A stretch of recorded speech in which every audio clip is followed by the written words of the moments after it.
Surveys say that fewer Americans go to church today than at almost any time since the year 1800.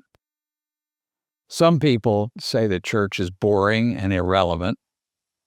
Truth is, an awful lot of people just hate church. There are a lot of guys who look at it and it just seems a little too feminine. I don't know about you, but this is a part of church that I just always thought was weird, and I never felt very comfortable with it. And that was when somebody would talk to me about making love to Jesus in our worship. I don't know if I'm the only guy that hits as weird, but it really does. And here's another one.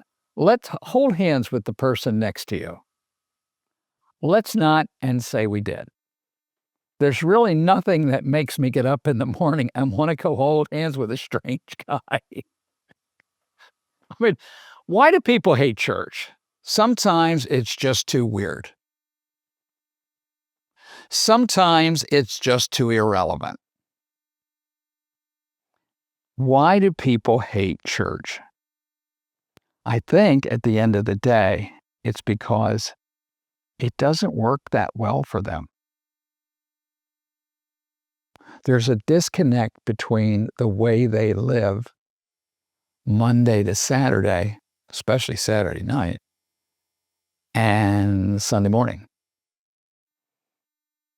I think part of it is the fact that at the end of the day, religion generally, and church in particular, is something that we humans construct. It's artificial. It doesn't mean it's not good, doesn't mean it doesn't have positive benefits, but it is a human construct. My favorite theologian, Mark Twain, said in his letters to the planet Earth, on the sixth day, God created man. And on the seventh day, man returned the favor. Well, maybe that is part of the problem on why people hate church. Because intuitively, people know when somebody's running a hustle on them. They know intuitively when they are being manipulated or controlled. Now, this may come from my East Baltimore upbringing, and it has been said of Baltimoreans that we are aggrieved and belligerent, to which I've often replied that's only true during our waking hours. But Baltimoreans just don't like to be told what to do. When I was in first grade, I got my first report card, and I brought it home, and I looked at my dad, and I said, the teacher says I am impudent.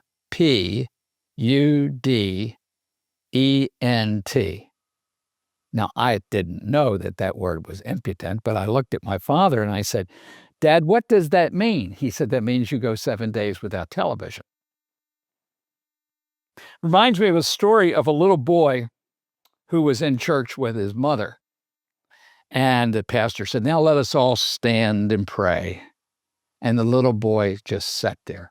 And the mom looked at him and she said, stand up. He goes, I don't want to stand up. She said, I told you to stand up. He said, I don't want to stand up.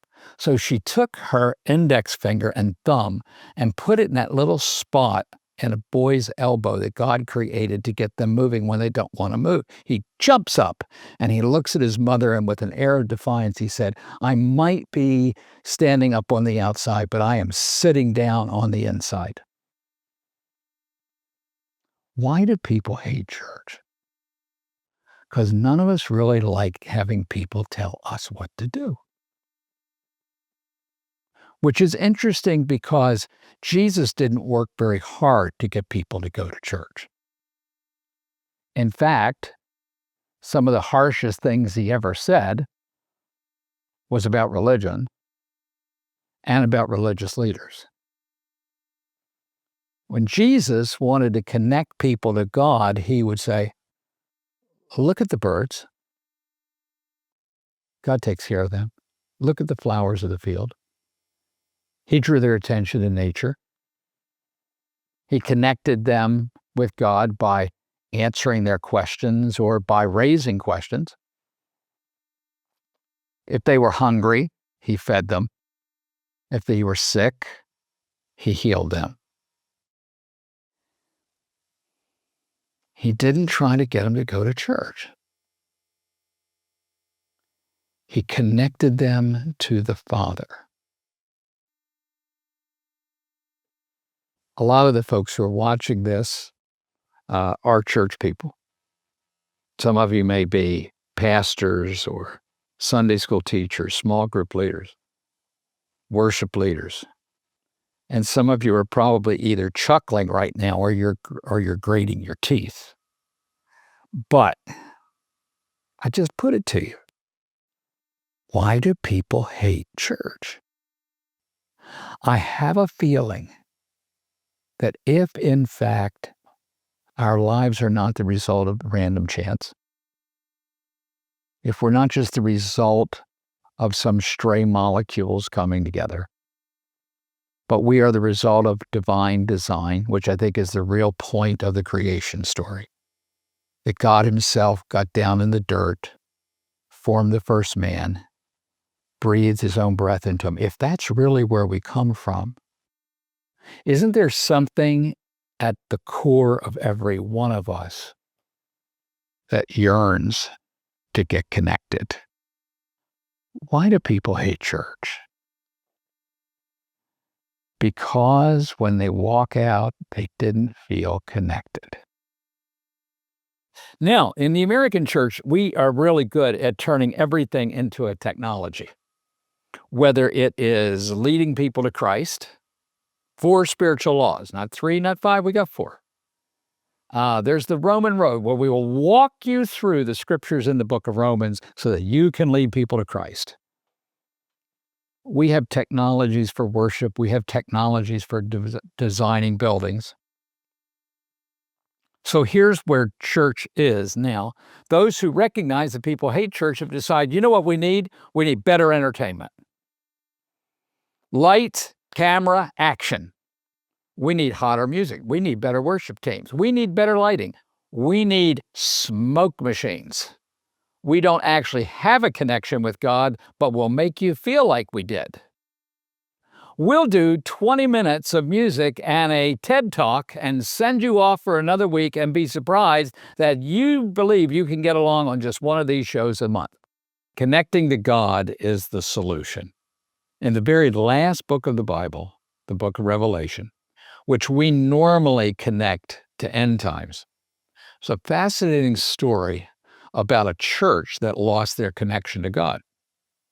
And the message that Jesus gave to John on the island of Patmos, he said, "Behold, I stand at the door and knock." In other words, Jesus was saying, I'm outside the church, I'm trying to get in. He said, "Behold, I stand at the door and knock.